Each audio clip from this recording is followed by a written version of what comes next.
Welcome back to the program, everybody. If you're just joining us, welcome to the Rod Pedersen Show, Canada's daytime sports talk show, coming to you from the bunker from Western Canada. You see this silver-haired gentleman to my right, your left. How you doing, Rems?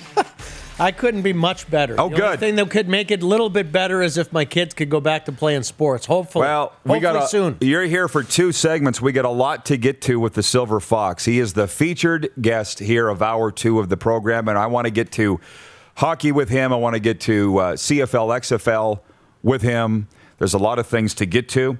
There's some carryover from last hour. Stu Grimson was there. I've only known him for 20 years, done probably 10 events with him, and he called me Clark through the whole interview. He's apologized since. Poster boy for CTE, Stu Grimson, checking in from Nashville, Tennessee. Christopher Ryan, one of our viewers, writes in on YouTube, says, Rod, you got that voice that makes us feel like we're at home in Regina in the 90s, listening to CKRM after a Pats game or Rider game. Well, thank you, Christopher Ryan. I don't know where you're located. I appreciate that. What a compliment. Yeah, but it reminds me of Lynch. Why does everybody love Lynch? He reminds me of listening to the radio in the 70s and 80s when I was a little kid. So I know that as far as the people that listened to me for 30 years on the radio on this problem, I got it made. Some guy actually said to me when I left the last job, as you probably know, they'll forget about you in a couple weeks. Guy told me that. Well, it is what it is. From Jeff Kozak. Great to listen to the Silver Fox.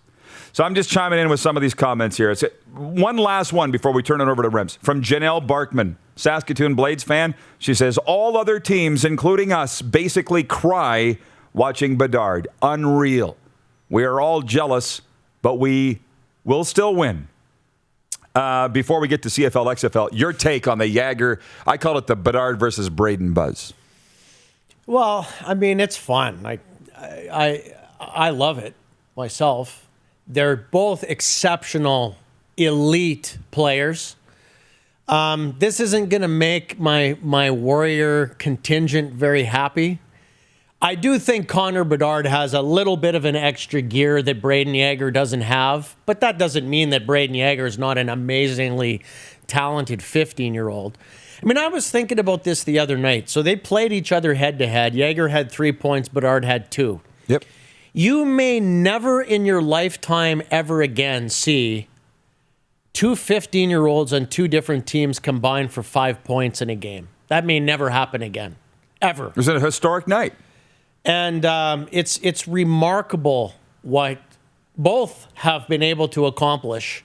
But that Connor Bedard kid is absolutely incredible. Like, I mean, I know. he not, and so is Braden Jagger. But Bedard, it just amazes me the impact that he's had in a really short period of time. It's kind of like how I felt about Braden Point in his first 15-year-old year, where you're watching a kid play and you're going like, this is not supposed to be happening. There's no way that a 15-year-old should be able to be this productive. It just shouldn't be happening. No. But it is. Yeah. So it's remarkable. We invite your comments on Facebook and YouTube. Craig Smith, our director of scouting, is watching, and he says, the Silver Fox. I have to tell you, this guy, Kelly, is the favorite. I love Smitty. Who doesn't? The Silver Fox is the favorite panelist on this show of one CFL team who's told me that. They're like, you got to get the Silver Fox on more. And the hint is that they wear red on their uniform. That's almost hard to believe it's them. But I'm not going to say any more than that. The poll question, just to update this for Capital Auto Mall Universal Collision Center. Will you be filling out a March Madness bracket? 69% of respondents saying no, they won't. And I would have been in that bracket. What are they saying on Facebook? 82% say no. And I would have been in the no, but I got invited by the boys in Philly. Dan, the Situation Saravelli, has asked me to be in his bracket. And I'm like, yeah, what the heck? Why not? So there's that. And then the check-in Thursday, we're asking where you're watching from. Text us. Prairie Mobile text line, please. 306-840-8777. That is 306-840-8777. Rems, the footballers have been dying to get to this point. It's taken an hour and 5 minutes. All right. To delve into the CFL XFL stuff. And I've made my thoughts known. I think we're going full-on merger. And I'll just say this. The CFL will play in 2021 if they get a cash injection from someone. The bank, private investors, The Rock, the government, whomever it is, then they'll play. But Gary Stern, the owner of the Alouettes, admitted yesterday, we need help. Guys, he's an honest guy. He's the guy you want to listen to, I think. Montreal Alouettes owner Gary Stern. And then a full-on merger in 2022. But you've obviously spent some time on this. Thinking about it, talking about it, yep, for sure. Where are you on it? Well, I think they're going to get some government money. Do you? I have no doubt in my mind. Why didn't they last year? Because I think their presentation was an embarrassment. I mean, they went in there, with all due respect, you and I could have put together a better proposal. At least we would have had some answers to some questions. I don't mean to pile on this poor commissioner, Gary Ambrosi. I think he's doing... Randy Ambrosi, sorry. Now I'm like Stu Grimson calling you Clark for the whole show. I know. Randy Ambrosi, I don't mean to pile on the guy. I think sometimes people go a little hard on him. He's doing the best he can. But from what I could see and what I pieced together... it was a desperation move to get in there, and we got to do something. We got to go in there with something and try to make something happen in this meeting. And government doesn't work that way. You have to have a plan. Every time they ask you a question and you say, "Well, we don't know," it's kind of like you have to have a plan. So this year they're going to be more organized. They're going to have more examples from what other leagues have done. There was really I believe that the time they made their proposal last time, they themselves probably had no clue what they could even possibly propose, in fairness. So sometimes you're better off to not even ask if you have nothing to offer a conversation. But I think this year they will, and I think the government will come up with something for them. Now, there may be private money and whatnot as well. Let's not also forget that it's pretty tough to walk away from a $50 million or whatever, what is their TSN? Don't they have right around there, a monster deal with them? So it's tough to turn those dollars down. And I think realistically, Rod, we have to understand that this year is much different than last year, because this year there should be a needle in every arm of everybody that wants one by Labor Day. Whereas last year, things were spiraling out of control. The vaccinations weren't even on the horizon. So I do think that all of these things sort of play into it. Hopefully, you would think that by Labor Day, you would at least be able to have some fans attending. So I just think that there's different layers of hope. Whereas last year, there was no hope. Yeah. I mean, if you go in, you're opening up a business and you go to the bank and you want a loan. And every time they ask you a question, you say, well, I don't know. What do you think your chances are of getting some money put in your account? But it happened. That's the problem. They're not dumb guys, these leaders that are trying to find a way to get onto the field, but that was dumb. You better have the answers when you're standing before the House of Commons and they're just saying, what are the players going to get out of this? We don't know. He wasn't prepared. That's the thing. No, that's what worries me. That's not on Randy. He didn't have a good team around him to prepare him to go in there. And yes, they found out a lot in the last year. But I'll say, if you're saying, and that's why I love bringing you in here, by the way, I don't want to sit here and rant on my own things every day. They don't change. I don't change my opinion. It's nice to hear what you think, and other people. So it's all based on getting people in the stadiums, period. So when the Ontario sport minister comes out the other day and says, I have no problem with them playing in a bubble. That hasn't changed in a year. She didn't have a problem with them last summer. They're not going to play in a bubble. Yeah. They need people in the stands. Fake news right there. So what you're kind of telling me is, and there's two hurdles for the CFL here. One, getting people vaccinated. Two, getting them to convinced to come back in the stadium. What's their bank account look like after a year of this, right? Are they going to be buying tickets? I get the sense people really miss their CFL football. For sure on the prairies. I don't know about the major markets.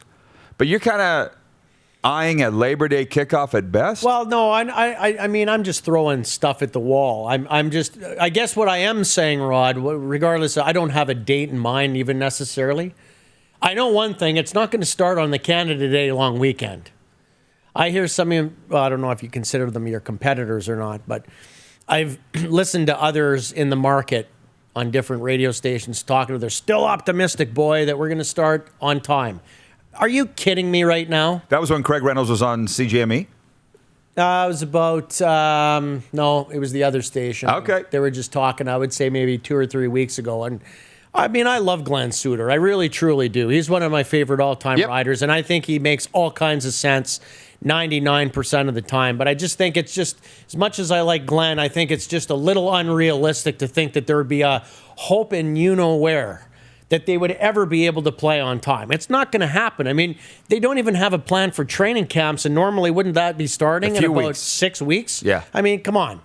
So from my perspective, I just think, like, we got to be a little bit realistic here. If you, what would be the minimum number of games that it would even make sense to even have a season? 10? 9, 10? What was they willing to do? 6 last year, were they not? A minimum 6-game season, I thought. Yeah, that seems low to me, but that you could be right. To me, that's almost not even worth it at that point. 6. But if you could get, half a season. Well, that's a third. And what's the Western League playing? 24 is less than half. Yeah. I think, good point. I don't know if the CFL and the WHL, where all the guys are kind of local, like most of the kids that are playing on the Regina Pats, the majority of Canadians. them are Canadians. And, yes. whereas here we're bringing Americans, lots of them. It's a little bit more logistically difficult when you're talking about lots of guys crossing borders and teams spread out from one coast to the other, as opposed to, all teams playing in Saskatchewan, all teams playing in Alberta. Different, but my point is, I don't think that there's any point in even having a conversation about a July 1st. I mean, come on. We're so far away from that. But maybe a 10-game, 12-game schedule. If you could ever get to the point where you could, you could convince a politician or somebody in a higher, somewhere up the chain that, look, if we're on track that all people 50 and over are going to have the vaccine by May or June, would that not mean that by August or mid-August that we'll probably be at, 30 plus or 35 plus? Like, what is it going to take for you guys to allow 50% capacity? Okay. That type of conversation. I'm going to pause for a second, read a couple messages, and then we'll break and we'll come back, because we just veered into something, and I haven't even asked you about the XFL, so hang on. On our check-in Thursday, where are you watching from the 416? Anonymous texter, Mr. Pedersen, just started watching your show in Toronto. You're a great improvement over the trash we have here. Say that again. Mr. Pedersen, just started watching your show. You're a great improvement over the trash we have here in Toronto. God bless. Thanks. Watching by the pool in Deerfield Beach, Florida. Sure, rub it in. From the 640. Watching from Assiniboia, home of Cat Country 98 FM. Big monster truck voice. I love saying that. And the reason I bring this up is, well, 2. Allie Hicks says, I'm enjoying watching your show on Game TV while recovering from surgery at home. From my hospital room yesterday, I could see Commonwealth Stadium. Really hoping for the CFL to start, even if it's delayed. Go Riders, great show, Rod. And from Nelson Hakowich, Redbird Capital will be that investor. They are in the business of buying sports entities.